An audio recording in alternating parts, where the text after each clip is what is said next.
What's up, everybody? It's another week of What the F Happened. We're joined with Larry. I'm right here with Mr. Snaggy out here in Indianapolis. We're at an event.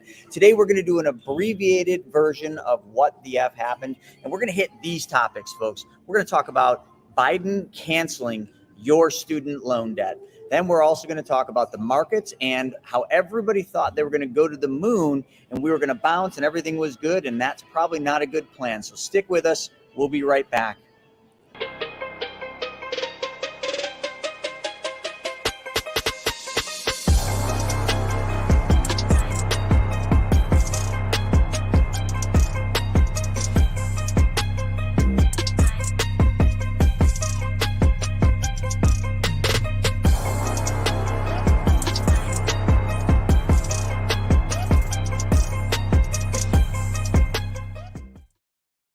All right, folks, we are back again for What the F Happened. Another week and a lot of news coming out about what is this government going to do for you?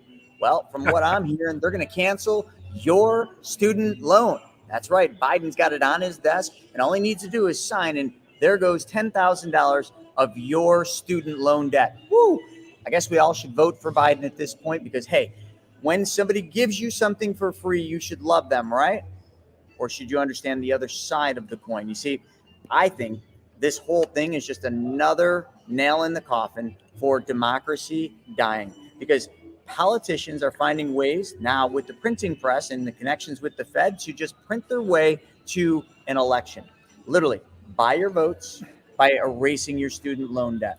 Now, I know for some people, Larry, this is an important thing. Like they don't want their student loan debt. Who wants debt, right? And if the government will just pay your debt, why not? But you know what?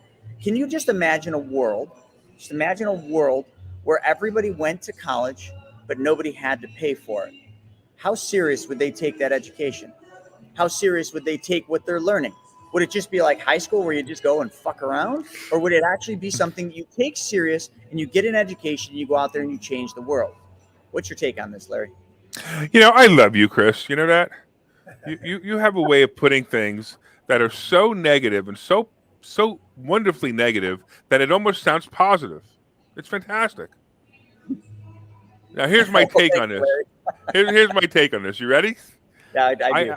I'm going to be one of the I'm going to be one of the weirdest conservatives you've ever spoken to, and I'm going to say I think this is a good thing.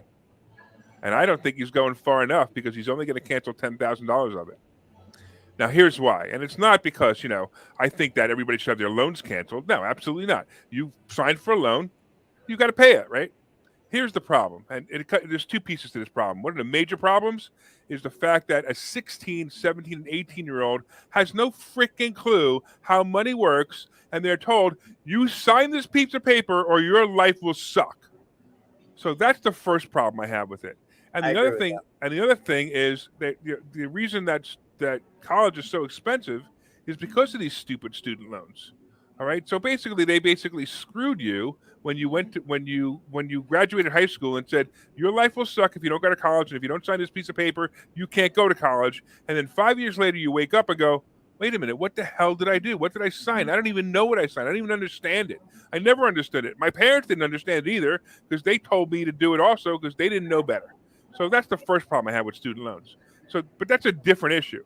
I think there should be. I like what you said there. I really do. And somebody over here on TikTok said, money is one of the reasons why we don't, I think money limits people's ability to learn. And I would agree with that as well. That was from Steven on TikTok. Yeah, I used to call it a tax for rich people. A tax for smart people. But then I started talking to people who graduated college, and I can't actually call it a tax for smart people. I can only call it a tax for people who went to college. Yeah. Well, here's something I just saw this morning. They say, the Inflation Reduction Act just started. $300 million is supposed to raise over the next 10 years with all the new taxes and IRS agents and all this stuff. But $10,000 in student loan debt being paid off is going to cost about $300 million. All right. So I saw that too. Over the next 10 years is going to be spent right now all at one time. How's that going to help inflation at all? It doesn't. Nothing in that. All right. So I actually did that. I actually did this on my show today, and actually, you could actually watch the repeat if you want to. Go to Money Chat now, and you could actually watch the repeat of this section because I did this. So here's the deal. So the average person, the average student loan debt out there for the average person is around $35,000. So what they're going to cancel $10,000 of it, right? And the average interest rate is probably around 5.5% to 6%. So if you started out, and I actually used 50,000 because it was easier to calculate. If you started, because I actually believed that 35,000 was too low anyway, but I used 50,000 this morning. I used it as an example, and the $50,000 number says that your payment was like $420 if you paid it over 15 years. So if anybody's stupid enough to pay their student loan over 15 years, which everyone does, right? So they're going to pay $422, right? Their interest, the total interest was something like 24,000 total interest at 6%. But if you get 10,000 canceled, I don't know if the debt, again, let's say it was 50,000 balance. I don't know if the balance goes to 40 and they readjust the payment, or if they take it off the back end by having less payments. Well, let's assume they readjust the payment. So now the payment was something like $330. So it's about $100 less. So how is $100 less going to help anybody or hurt you and I? It's not. It means nothing. Here's where all these brilliant college kids screwed up. The last 2 years they had the deferment of payments, and there was no interest on that deferment. If any of these brilliant college kids or college graduates would have made their payments anyway, they made the actual payment, whatever the $422, whatever payment it was. They would have retired a lot of their debt. No, you want to know how much interest they would have saved? I don't know how much. Almost $5,000. Wow. So they actually would have gotten what Biden's about to promise anyway. And here's the deal: they would have done it a lot smarter than everyone else. Now, by the way, we don't know for sure that Biden is going to be canceling the student debt. That's just rumor. Yeah, it is. Also not signed. Right, and it's also, he said, now the rumor is he's going to be canceling it for people making less than $125,000. Here we go. Based on what? This year's income, last year's income, which income, right? And then, and you and I both know that if I wanted to make $125,000 or less, you can. I can make less than $125,000 by just simply redirecting how I get paid, because I'm a business owner, you're an entrepreneur, I'm an entrepreneur. Yeah, and Larry, that's interesting because Sal came in from YouTube saying something interesting. He said canceling is the wrong word. We're talking about the student loan debts and canceling that. He said it's a debt transfer is a more accurate word because it is. You're not canceling anything. You're just taking the debt, the $10,000, and you're transferring it to the taxpayers. That's all you're doing, which means our kids are going to be paying for this, and plus interest, plus. And that's what I mean by you know how to make a negative how to spin a negative and make it sound like a positive. Forget about it. Who the frick cares? Do you know how much money we pay in taxes anyway? It's never going to be paid. Right, you know my view in taxes. My view in taxes is I don't care what the government does with my money. It's my desire to pay the least amount of taxes I have to pay. So while this guy Sal, and I don't know anything about him, but this guy Sal, he may make $150,000 and he pays $30,000 a year in taxes. I may make the same $150,000, but I'm going to only pay $7,000 a year in taxes. Do I care what the government does in my $7,000? I don't care. I don't care if they even give it to the illegal aliens coming over the border in Texas. It doesn't matter to me. Because no matter what, if they say, well, we're no longer going to give money to the illegal aliens, does that mean that you're going to give me a tax reduction? No. It just means that you're going to take my money and give it to some other liberal BS course. Well, I could say bullshit on your show. Some other bullshit, opportunity for somebody that's. So I don't care about the $10,000 that it's going to me. First of all. Yeah, if everybody understood the tax code, which obviously none of us fully do, but you can get experts to do, and the wealthy understand it because they have experts that have studied it. If we understood the tax code, you'll understand that you can decide to pay how much tax you want to decide to pay. If you understand how the tax code works, it was written for the wealthy so that they don't have to pay as much in taxes. I mean, just look at the Clintons. Look at them all. I mean, we can talk about the Bidens, the Clintons. You can talk about all of them. The Buffetts, why do they not pay as much in taxes as most people watching this? Because they understand the tax code. They're doing nothing illegal. It's in the tax code. And we can choose to participate in what the tax code says or just conform and do what everybody else does and pay their quote unquote fair share in taxes. Now, listen, we're all going to pay taxes, but we can decide how much in taxes we want to pay. But that gets off the topic a little, because when it comes down to it, it's like, we had a couple comments coming in from TikTok. How dare Democrats try getting votes by helping others? That's a unique spin on it, because that's what it's all about. That's what Yeah. it's all about. It's all about It is. spinning this and getting votes. It's Okay, a that's spin, fine. just like what we talked about with taxes. Like, it's a spin. So, this person's right. Like, the Democrats can do whatever they want, but it's not just, it's coming at a cost for future generations. And if we're ever going to change this country and save this country, we got to start by saving the next generation and teaching them we got to teach them a lot of things, but we got to teach them on our end the truth about money and how it really works, because otherwise they're doomed. They're just going to be paying our debt. We can't save this country. Debt. We can't save this country. I agree. Okay? I'm an optimist. So everybody out there that wants to save the country, forget it. This is every man for himself. Save yourself, and that's what you have to do. That's why people like you exist. People like you and I exist. We teach people about money. We teach people, like, you're using the whole life insurance policy to be your own bank. It's freaking brilliant. I mean, it is one of the most brilliant ways to save, and not only save but hide money from the government. People don't even catch that one. You can hide so much money from the government by putting into your life insurance policy, because it's untouchable. It's fantastic. It's one of the greatest ever. Vehicles ever. Yeah, absolutely. One of the greatest tools ever. Everybody will just find a negative, because that's what they do. Yeah, but that's one exactly thing. right. Let's just get back to education, because when you look at like all the countries and all the empires throughout history, education is the key. Literally, the more educated we are, the more we will remain the empire, the leading empire. I mean, education is 100% the key, just like Steven said over here on TikTok. But at what point do we have to, like, where do you draw the line? Education's key.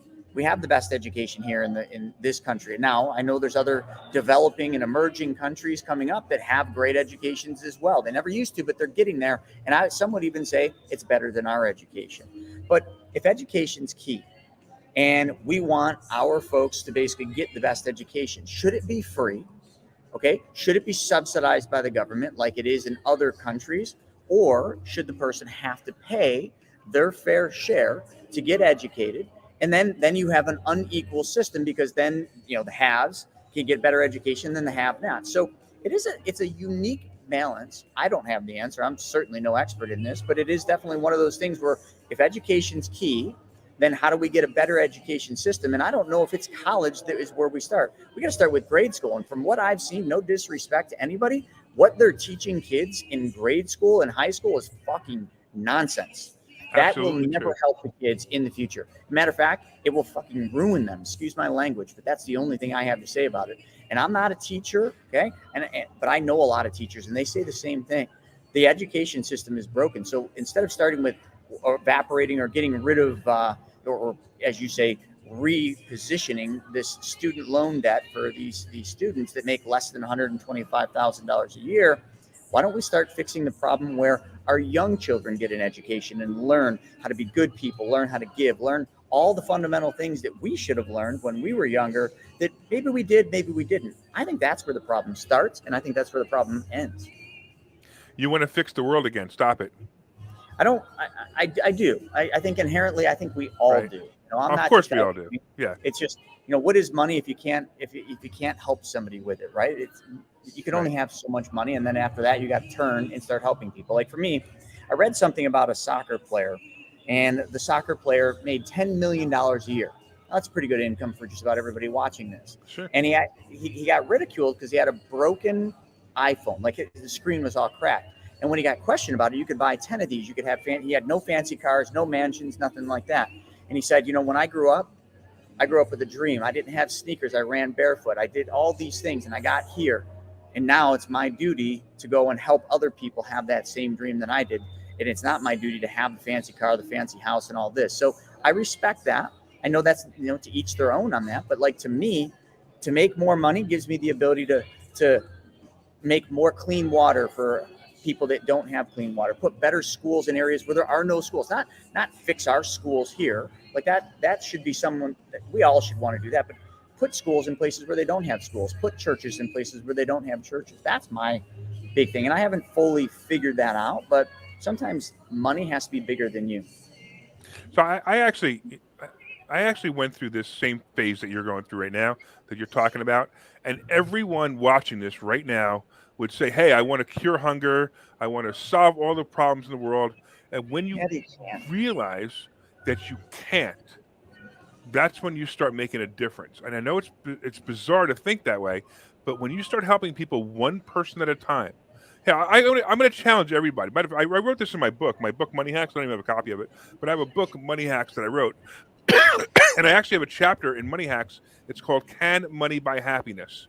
Now, whatever you guys want to answer, it doesn't even matter, but I'm going to prove to you that money can buy happiness. And here's what I'm going to do. It's an experiment. Everybody online should be doing this experiment when you're done with this webinar. So I want you to go buy two $50 gift cards. $50 gift cards, Visa gift card, American Express, whatever gift cards. Buy two of them. And I want you to walk through the mall or walk through Walmart or walk through a neighborhood, and I want you to hand them out to someone that you feel needs them. Now, I'm not just going, "Oh, here, take a card." I want you to think about it, and I want you to actually feel it. It'll actually come to you. And when it comes to you, the right person, you hand them the gift card and say, "Hey, this is a $50 gift card. I thought you can use it." Watch their expression. Watch their expression. And you want to know the funniest thing? You think that they're going to be super happy, and they will. I promise you that. But I promise you that 3 seconds later, you're going to be happier than they are. 100% agree. I've done this before, and it is the most and I don't know what the word for it is, enlightening. It feels unbelievably good, and it doesn't have to be $50. It could be 20. It can be a $10. Of course. Yeah, it can just be $10 in your pocket. But there's something in the universe that will bring you to the people that need that. You never know that person you hand that to, you'll never know this, but they might have been hanging on by one finger. Maybe they can't afford to feed their kids lunch, and that $10, $50, whatever you give, feeds them lunch and dinner. Like, you just don't know, and you never will, and you're not supposed to. That's the thing. You don't. Yeah, exactly. Do it selflessly. Don't even ask. This person, and even if they don't say thank you, just enjoy it. That's it. Just walk on and just say, that's it. And that act of kindness is contagious, because then that person later, when they have the means, will do the same thing, and then they will teach their children to do the same thing. That's how you make a movement. That's how you change things. We all think it's got to be, let's make sure that all the people that have $10,000 in student loans that it's paid off, so that they can get votes, so that they can win the next election. Like, forget about politics. Like, and even over on this other side, we still have people going Republican and Democrats. Both sides are fucking broken. Like, yeah, absolutely. The political landscape is broken. It's not about left or right or anything else. I mean, we can all have an opinion, and we're going to all have an opinion. That's why we live in this country. It's because we are living in the country because we want freedom. That's it, first and foremost. But we have just forgotten that, because and they can be whoever you want it to be, have conditioned us to be a divided country. Never used to be that way. I mean, I'm sure there's always been some level of divide, but never like it is now. And we're on a collision. Everybody keeps saying that. I'm getting older, and I'm seeing two things. I'm seeing more people die that I know, and I'm also seeing more division in the country. So then I'm asking older people that I know, like, "Hey, listen, do you notice that this happens when you get older? Is it because more people are dying because you're getting older, or is it more people dying because, I don't know, maybe there was this thing that people injected a few months ago, and they probably shouldn't have." And he goes, "I'm noticing more people than usual," but he's getting older too. And then I said, "Well, what about this division?" He goes, "He's never seen anything like this."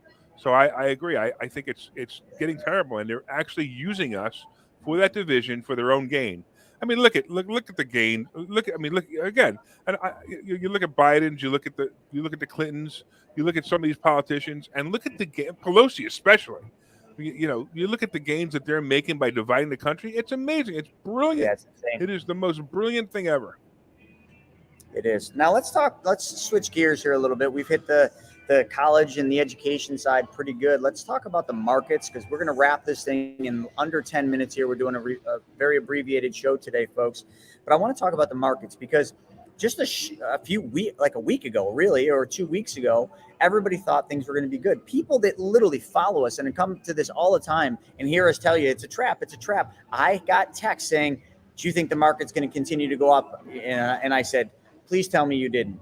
This is somebody that most people on here would know. I said, "Please tell me you didn't." He's like, "I did. I I thought we hit the bottom and I bought back in. I'm like, The bottom of what? I often wonder, like, why? What makes people think that everything was going to be okay? Why? Because it bounced for a couple weeks, because it came back up. That's normal. But we are, and we just listened to one of the chief investment officers here for one of the largest mutually owned insurance companies, and we got a really good take on how they view things, because they're not viewing things for next year or 10 years or retirement in 20 years. They're viewing things for hundreds of years out. And I'll tell you, they're scared. They don't like what they see. They literally are bracing for, it's kind of like one of those things, brace for impact, because the airbags might not come out. And if a giant insurance company's investment officers are bracing for impact, then why do you think this soft landing is actually going to happen? Why do you actually think that we hit the bottom? He even said we've got his exact words, if I'm not mistaken, where we've got a long way down that we can go. All a long way down, because we came up so fast, so hard, that the only way to go is back down just as fast and hard. Actually, it will go down faster than it went up. It always does. So where is this false sense of reality? It's got to be because we're in the longest bull run in history. But Larry, I'll shut up and just get your opinion on this, because I think people are making mistakes right now that is going to cost them 10, maybe even 15 years of their life catching up for the stupid greed that people have, because they don't seem to know any better, and they just can't invest with logic. They invest emotionally, which is sick. I just can't understand how this is happening. Yeah, it's absolutely true. And I've been teaching the stock market for many, many years. I teach the stock market and how it works. And I actually came up with a theory, and I came up with this theory probably about 5 or 6 years ago. And it's funny, because when I explain this theory to you, you either get it right away, or about 3 or 4 months you go, oh, now I get it. So it depends on who you are. So here's the theory. It's all about steak and tuna. And this is how it works. It's very simple. So the guy I used to work in New York, and I used to work near Wall Street, and there's a Capitol Grill it's on Broadway. It's actually 120 Broadway is the address of this Capitol Grill, but the entrance is on Nassau Street, which is 1 block away from Wall Street. And this is how the stock market works. It's very simple. So you know that when you put money into a mutual fund, the mutual fund manager makes bonuses on that money if he makes you money, right? I mean, you were in the stock market for many, many years, so it's very simple. So at the end of the week, the mutual fund manager wants to make his bonus so he can take his wife, his girlfriend, or his mistress, or all three, to the Capitol Grill for dinner that night. So it's all about steak. So if he makes his bonus, he gets his steak. Now, if he screws up and sells too late, right, so the graph goes up, he sells it here, he gets his steak. If he waits too long, he gets a tuna fish sandwich for dinner. I like tuna fish sandwiches. Well, that's fine, but wouldn't you rather have a wagyu steak? Oh, you don't even eat? Don't go there. I was just messing with you, man. Just messing. No, with that's okay. It's fine. It's just that, good piece of filet mignon. Come on, man. Capitol Grill filet mignon, $80, $90 for just the small one. That's great, man. But anyway, I just came back from Vegas. I went to Delmonico's in Vegas. I went to Delmonico's. I had a wagyu. Remember, I had a wagyu tomahawk steak. The steak was $250. It was amazing. Just the steak. That doesn't include sides or drinks or anything. I ate by myself, and the dinner was almost $500. You know how I can afford that?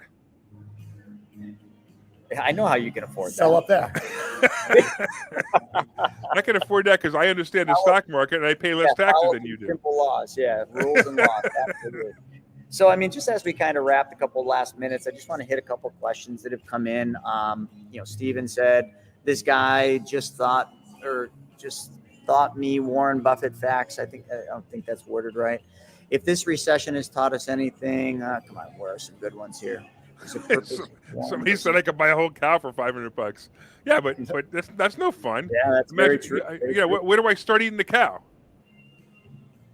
Oh yeah, Banking Brothers are watching us right now. They're over in the same thing. So we got the whole crew out here, and a lot of people on TikTok especially thinks Banking Brothers are different than Money Multiplier. That's different than BYOB. That's different from Money School. That's different from Oh, what else? Mr. Hey, look, Burr. if you're on TikTok, find me on TikTok, Larry Steinhaus. Find me on TikTok. I need TikTok followers. You know, Chris, you have over 1 million TikTok followers. Is that right? Well, between me and Devin, we're over a million. I think I'm at like 350,000. I'm just blown away by that because, you know, I have like 500 TikTok followers because I really didn't start to do You it. just got to keep doing it, and you got to get a couple to go viral. It's a little harder Yeah. now than it was in the beginning, but Yeah, I know. So you know, you got it easy. So everybody on this, do me a favor, look up Larry Steinhaus on TikTok, and please follow me.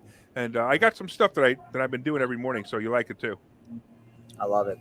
So the biggest warning I just give, and we give it every single week, whether you take it or not, just be very careful with this. Like, your family is depending on you. I don't care if you're the breadwinner in the family or the mom or wherever your role is in the family.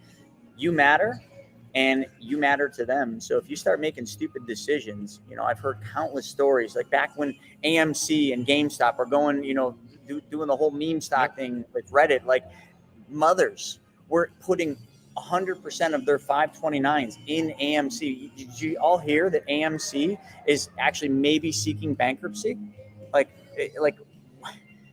where was that a good decision? Where did you think that was going to be? It's called FOMO, and it's emotional based investing, folks. You guys all have to stop investing emotionally. You have to just learn some. You don't have to learn everything that me and Larry and Steven know. All you need to do is learn one or two things and just go deep into them, because you need to invest in things that you know, like, and understand. Stop investing in AMC. You don't even understand the business model. You don't even understand the company. And now you're going to understand what bankruptcy means to an investor if you own that stupid piece of shit meme stock. By the way, if it goes bankrupt, understand. And some people ready? are like, oh, yeah. If it goes bankrupt, like if they file for bankruptcy and the stock goes down to less than $1, take your 529 and exactly, because it's going to come out. They're going to come out of bankruptcy unscathed. Well, we know, you know, you could just follow history. GMC, like GM, when they did, I mean, all of them have done that. That would have been a great buying opportunity by any level. But, you know, like, just don't, when you invest in a company, don't be like, oh, I go to AMC and watch movies. No. I mean, like, when you really know, like, and understand it, like when you get behind the scenes and you understand the business model, is it sustainable? Is it something that people want? Is it something that's going to outlive? No, it's not. Netflix, like that one, that was an interesting one, because, you know, Netflix to me was a great model, and it's a great company. It's well run. I've read many books on them, but yet Netflix grew so fast because of the pandemic. And then all of a sudden, when the world opened back up and people could actually go back outside and smell the roses, like now all of a sudden Netflix has dropped. What did they drop so far? Is it 60 or 70%? Yeah, something like that. So some of these valuations on some of these stocks were so ridiculous. You know, I just stayed away from them, but they were ridiculous. Even Tesla at one point was 1,000 times earning. Excuse me, we're selling for 1,000 times earnings. It's still selling for 150 times earning, which is also ridiculous. By the way, that stock splits tomorrow, and that'll bring the stock to about $250 to $300. And I still can't believe that price, even after the split. I mean, to me, every evaluation that I've done on Tesla says that the stock currently, not before the split, currently should be around $60. So can you imagine? And it's going to drop. It's going to eventually happen. Like a rock. Elon knows it. I mean, everybody's like, oh, he's selling all of his stock to buy Twitter. I mean, Twitter, yeah, right. Maybe not. I don't know the meaning behind all that, but he was able to exit a lot of his Tesla stock because it has another goal for it. I mean, was that, well, whatever. We're not going to go down that rabbit hole, but you can figure it out. And, you know, David over here said Netflix dropped because of a different set of rules. Possibly. I don't know enough about why Netflix dropped. Yeah. And again, I'm not trying to get into the semantics on any one. I don't invest in Netflix because I don't know, like, and understand Netflix. And I don't invest in any of those. As a matter of fact, I have zero money in the stock market right now. You know, we trade some options. You know, Sodi trades that for our hedge fund, but I have zero money in the markets, period. I own treasury bonds, the most boring investment you can ever have, because I understand. Well, you're doing well with that right now, then. I know I'm absolutely. And I just keep buying more of it. And everybody keeps telling me how stupid I am for doing that. But hey, stupid is, stupid does. I guess. So you know when somebody tells me I'm doing something stupid, you know what I do? I just look at them and go, "What's your net worth?" You know, and if the net worth is at least 10 million more than mine, then I'm like, all right, I'm gonna do exactly what you're doing. But you know what the odds are? When you ask somebody what their net worth is, well, you know, I'm still building. Oh, so you have a negative net worth? I understand. Yeah. And I'm going to leave it with this. You know, just a little story. In 1929. There's a gentleman named, Actually, I'm not going to get into that story because I'm going to save that. I actually just started saying it. I've got the story. Should I say what? Why not? All right. Do it. John Kennedy Sr. So very wealthy stockbroker, very, very wealthy family, as you all know the Kennedys. So he's getting his shoes shined. And the shoe shine boy didn't know who he was giving him stock advice. Kennedy left there and he said, you know what? If the shoe shine boy knows more about stocks than I do, then it's time for me to get out of the market. As the tale tells, he sold all of his stocks and made a bloody killing. I guess he shorted it too. Now, whether that story's true or not remains to be unseen. But the thing you can take out of that is a very important lesson. That shoe shine boy had no knowledge of the stock market. Kennedy was a very avid and astute investor. And because somebody was giving him advice in the area he thought he was an expert, that said, it was time to get out. That's the lesson. Invest in things you know, like, and understand. Stop following FOMO and emotional-based investing. Logic will get you a lot further in any investing that you're ever going to do. And if you just apply those two things, logic and learn what you want to invest in, learn deeply about that company, and then you're going to make really sound decisions. But if you keep investing in GameStop and AMC and these crypto stocks that you know nothing about, you will continue to erode your family's, forget about you, your family's financial future. And then you will be sitting there with your hand out saying, oh, Biden, please sign it so that I can have this $10,000 erased. You don't need to be in control of your money, and you won't care what they sign in because you control your destiny. And the difference between success and failure comes down to one thing. You can study this. You can watch Earl Nightingale's The Strangest Secret in the World. It comes down to creation. Create your life. Create your dreams. Create your destiny. Stop conforming to what other people tell you is what you should be doing, because what they're telling you, you're conforming to failed dreams, failed realities, and a failed life. Make no two ways about it. Success comes from creation. And on that, that's a wrap for What the F Happened. Larry, thank you for joining us today. Anything you want to say in closing, man?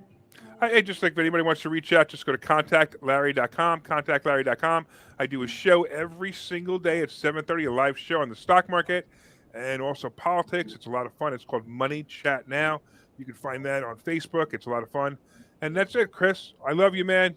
I love you too, Steve. You guys are freaking awesome. I wish I was there with you. You didn't invite me. It wasn't something we could invite you to this one. But I'm flying out of here today. I'm heading to Chicago to speak at another mastermind, and then I'll be home Friday. So we'll be back at it next week. All right, man. You and I need to talk. We'll talk to you soon. All right. Thanks, everybody. We'll see you next time.